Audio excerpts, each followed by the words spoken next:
Hello दोस्तों, स्वागत है आप सभी का अपने यूट्यूब चैनल पर, जहां पर हम पढ़ेंगे सामान्य हिंदी के बहुविकल्पी प्रश्न जो कि हिंदी टीजीटी, पीजीटी, नेट और समूह गौ या फिर पीसीएस आदि आदि की परीक्षा के लिए काफ़ी इंपॉर्टेंट होंगे, क्योंकि सभी प्रकार के एग्जाम में सामान्य हिंदी के क्वेश्चन पूछे ही जाते हैं।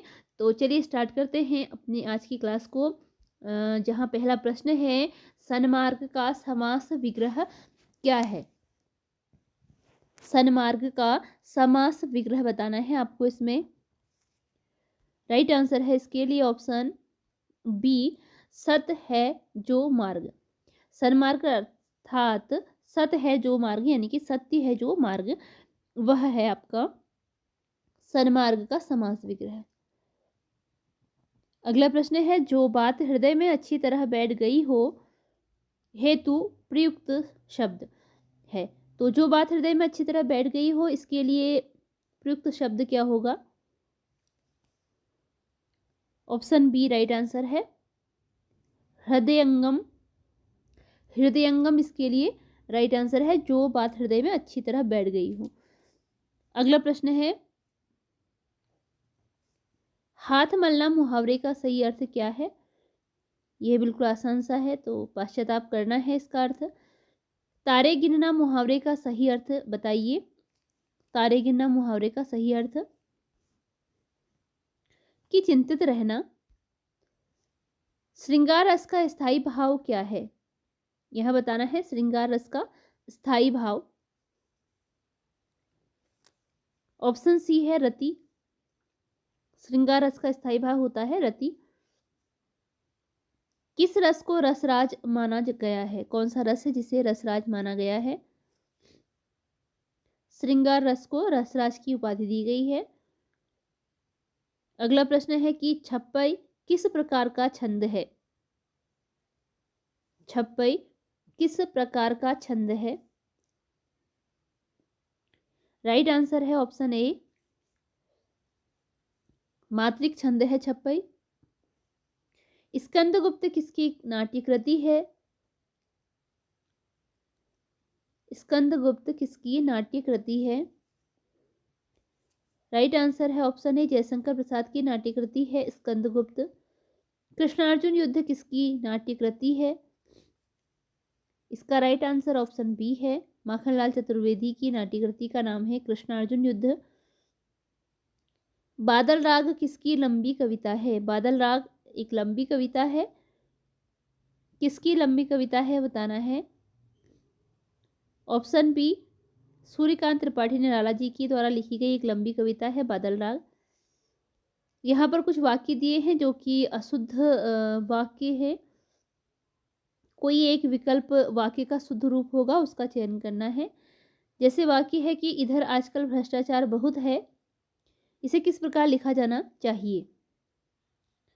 राइट आंसर इसमें ऑप्शन सी है, आजकल भ्रष्टाचार बहुत है। अगला प्रश्न है, इसकी वास्तविक कारण क्या है? इसकी वास्तविक कारण क्या है, तो सेंटेंस किस प्रकार लिखा जाना चाहिए? ऑप्शन ए कि इसका वास्तविक कारण क्या है। अगला क्वेश्चन है, मोर नाच रहा है, इस वाक्य में मोर है। भाववाचक संज्ञा है, द्रव्यवाचक संज्ञा है, व्यक्तिवाचक संज्ञा है या फिर जातिवाचक संज्ञा है? राइट आंसर ऑप्शन डी है, इसमें यह जातिवाचक संज्ञा का उदाहरण है, क्योंकि मोर क्या है, पक्षी की एक जाति है। यह जातिवाचक संज्ञा के अंतर्गत आएगा। भाववाचक संज्ञा वह है जिसमें कोई भाव व्यक्त होता है, जैसे जैसे है बचपन, तो बचपन का भाव इसमें बुढ़ापा, बुढ़ापा मतलब बूढ़े होने का भाव इसमें प्रकट हो रहा है, भाववाचक हो गया। व्यक्तिवाचक संज्ञा है जब किसी का नाम होता है, जैसे राम है, करण है, ये कोई और नाम है। और द्रव्यवाचक संज्ञा में जैसे सोना चांदी भी द्रव्य के अंतर्गत आती हैं, तेल, घी, ये सब द्रव्यवाचक संज्ञा के अंतर्गत आ जाते हैं। निम्नलिखित शब्दों में कौन सा अशुद्ध शब्द है? अशुद्ध शब्द को बताना है जो गलत तरीके से लिखा गया है। ऑप्शन सी इसके लिए राइट आंसर है। शताब्दी, शताब्दी जो है यह अशुद्ध तरीके से लिखा गया है।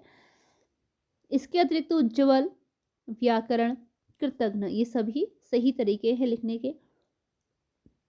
वह कैसा व्यक्ति है जो अभी तक आया नहीं, यह किस प्रकार का वाक्य है? इसके लिए राइट आंसर है ऑप्शन बी, यह मिश्र वाक्य का प्रकार है। वह कैसा व्यक्ति है जो अभी तक आया नहीं, तो यह मिश्र वाक्य का प्रकार है। अगला क्वेश्चन है, व्याकरण के आचार्य के लिए एक शब्द क्या होगा? तो इसके लिए राइट आंसर ऑप्शन सी है, व्याकरण होता है। इसके लिए व्याकरणविद नहीं होता, वेदाचार्य नहीं होता, व्याकरणिक नहीं होता, बल्कि व्याकरण होता है। व्याकरण के आचार्य के लिए एक शब्द। अगला प्रश्न है, कुंती के पुत्र के लिए एक शब्द है।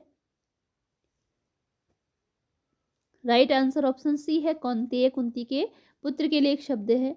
निम्न में कौन सा शब्द आई प्रत्यय से बना है? इसके लिए राइट आंसर ऑप्शन ए है, बिल्कुल क्लियर है, एकदम दिख रहा है। भलाई, भला, धन, आई बराबर भलाई। किस मुहावरे का अर्थ परेशान करना है? इनमें से कौन सा मुहावरा है जिसका अर्थ है कि परेशान करना?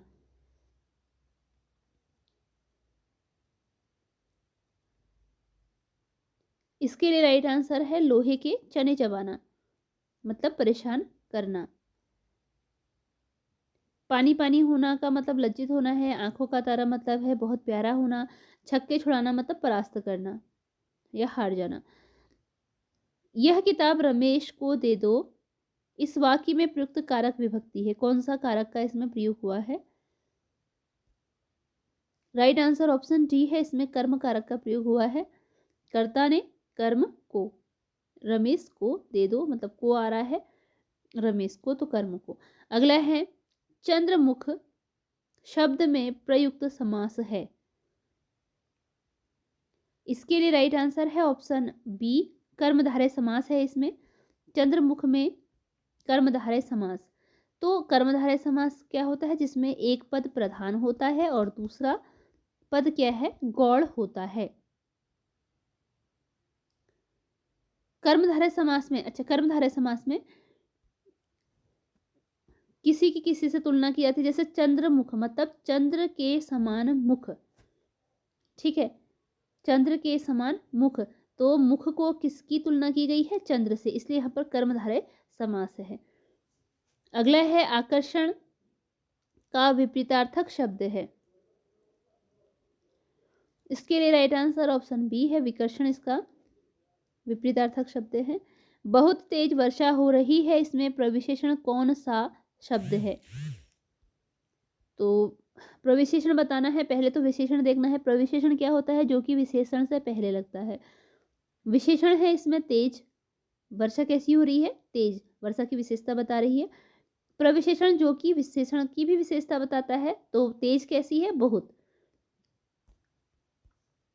बहुत तेज, तो इसलिए इसमें प्रविशेषण क्या हो गया? बहुत हो गया। अगला क्वेश्चन है कि मध्यकाल में काव्य भाषा के रूप में सर्वाधिक प्रचलित बोली थी। राइट आंसर ऑप्शन सी है, ब्रजभाषा थी सर्वाधिक प्रचलित बोली। धौ का उच्चारण स्थान क्या है? ऑप्शन सी है, ओष्ठ। कुछ लड़कियां आ रही हैं, इस वाक्य में कौन सा विशेषण है? इसमें विशेषण बताना है, किस प्रकार का विशेषण है इसमें। राइट आंसर ऑप्शन सी है, परिमाणवाचक विशेषण इसमें है कुछ, ठीक है, कुछ है तो इसलिए अनिश्चित वाचक पर अनिश्चय परिमाणवाचक के अंतर्गत आ जाएगा, क्योंकि अभी निश्चयवाचक, परिमाणवाचक और अनिश्चयवाचक नहीं लिखा है, तो इसलिए ये परिमाणवाचक के अंतर्गत आता है। इसी के साथ ये वीडियो यहीं पर एंड होती है। मिलते हैं अगली वीडियो में कुछ नए प्रश्नों के साथ। चैनल पर नए हो, चैनल को सब्सक्राइब जरूर कीजिएगा। धन्यवाद।